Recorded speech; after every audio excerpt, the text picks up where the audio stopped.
Now that we have the counter example all set up, it's a component that uses React state. It's going to be your job in this build it video to do the same thing for the visibility toggle project. So inside of here, we're not using the features we know about. We're not using React components. We're not using component state. We're going to be switching this up to look more like what we have here.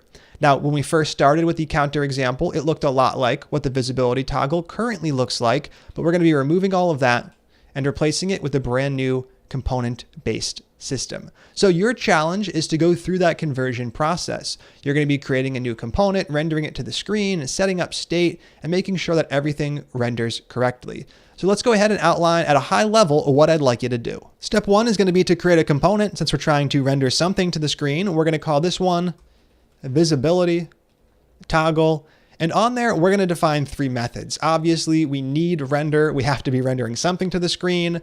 We're also going to define a constructor. We're defining a constructor for two reasons. We want to bind one of our methods for the button click, and we also want to set up our default state. And finally, the method that we're going to have firing on click. We'll call that something like handle toggle visibility.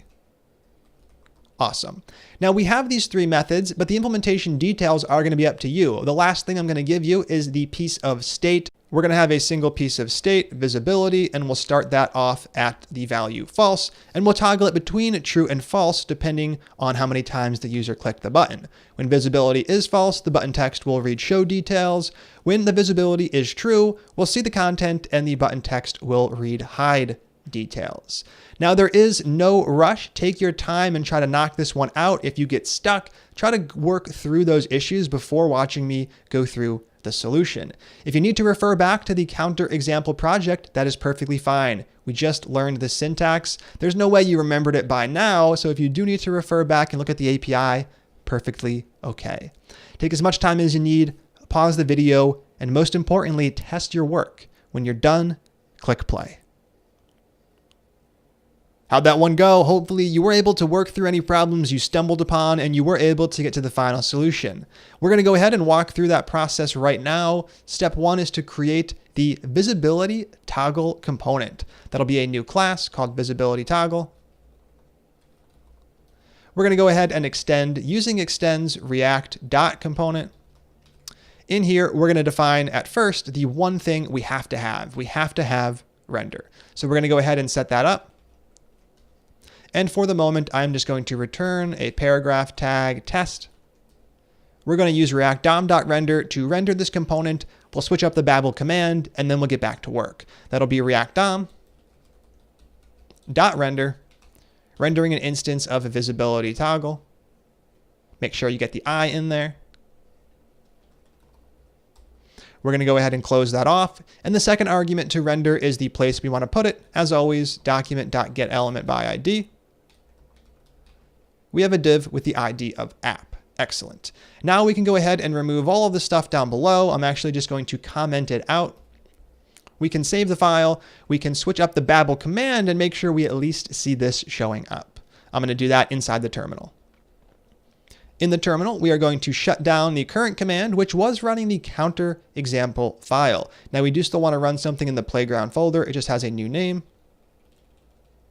This one is called Build It Visible.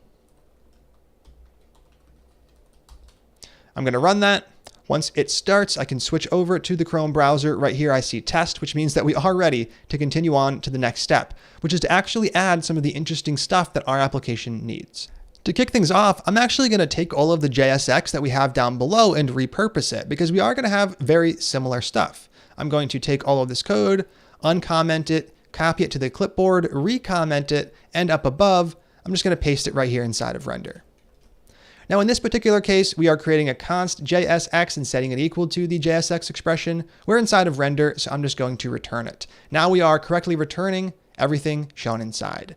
You're going to get an error for now, and you're getting that error for a few reasons. We're accessing visibility and toggle visibility, neither of which exist. So let's go ahead and continue on by actually setting up some of the other things we need. I'm going to kick things off by creating a method handle toggle visibility. Handle toggle visibility is going to fire every single time we click that button, and for the moment, I will just alert working. Perfect. Now I'm going to access that right here instead of accessing the global function, which no longer exists. That'll be this dot handle toggle visibility. This is a good step in the right direction, but I still don't want to save because we are still accessing this Boolean, which no longer exists. So before I save, I am going to define the constructor. Now remember, when we override the constructor, we do have to maintain its previous behavior by taking those props and passing them up to the parent constructor function. Once we do that, we can do what we came here to do, which is to set this dot state equal to an object. On this object, we're going to add all of the pieces of state we need to track. In our case, it is just one, and we're going to call this one visibility. By default, we're going to set visibility to false, meaning that nothing is going to show up to the screen. Now that we have that in place, let's go ahead and actually use it down below inside of render.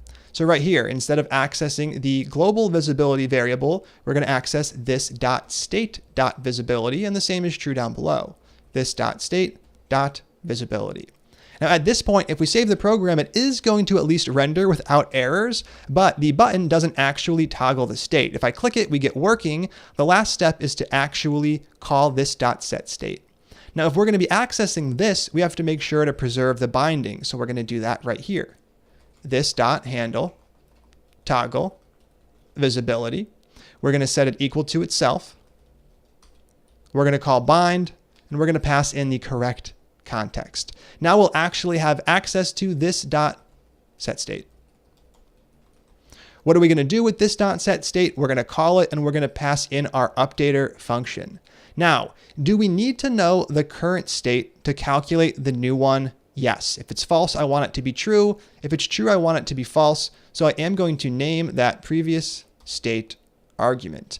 Now we can go ahead and return our update object defining the changes we want to make. We only have one piece of state to change, and it happens to be the one we want to change. So I am going to set visibility equal to a new value.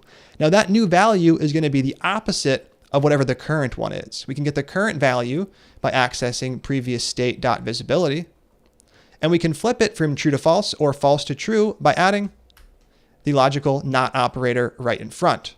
Let's go ahead and save the file and see what happens. The application refreshes. I click show details and everything works as expected. The button text went over to hide details and the details showed up. I can click it again, they go away. I can continue to toggle back and forth, and I'm doing that using component state.